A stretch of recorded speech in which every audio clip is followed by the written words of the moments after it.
The sigils on the floor flared, shifting from a dull crimson to a searing white-hot blaze. A sudden, chilling wind swept through the chamber, extinguishing the candles one by one and plunging us into near darkness, save for the glyphs that now burned like miniature suns. Liora stood at the center of the circle, her face pale, her eyes wide with a mixture of terror and grim determination. She didn't flinch as the first of the spirits materialized. They weren't gentle apparitions. They were screaming things, wreathed in ethereal fire, their voices a symphony of agony and rage. They swirled around her, faster and faster, forming a terrifying crown of tormented souls just inches above her head. She was the anchor, the nexus point for their fury. Just as the closest spirit lunged, its fiery claws outstretched, a figure stepped between it and Liora, Azekar. He was no longer the shadowy, half-formed entity I knew.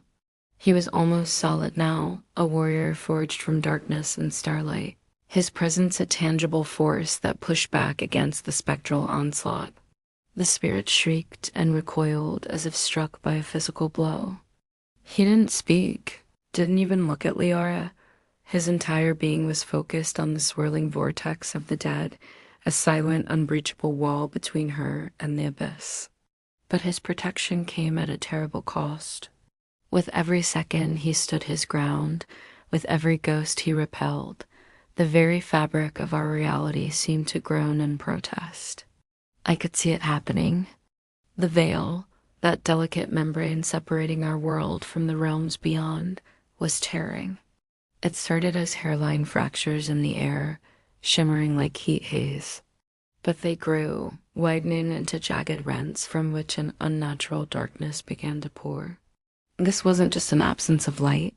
It was something substantial, a living smoke that writhed and coiled on the stone floor. And from within that crawling shadow, whispers began to echo. They weren't the screams of the spirits. These were older, deeper voices, speaking in a language that felt like it could unravel a man's sanity. They spoke of ancient vows, of pacts sealed in blood and shadow, of a debt that was about to be paid. Liora's breath hitched. Her eyes, which had been fixed on the spirits, now darted to the widening cracks in the veil, then to Azekar's solidifying form. A wave of horrified understanding washed over her features, so stark it was like watching her heart break in real time. She finally saw the truth, the cruel, elegant design of it all. This entire elaborate, terrifying ritual, it was never about the spirits claiming her. It was never about their vengeance or her sacrifice. The spirits were just a distraction, a catalyst.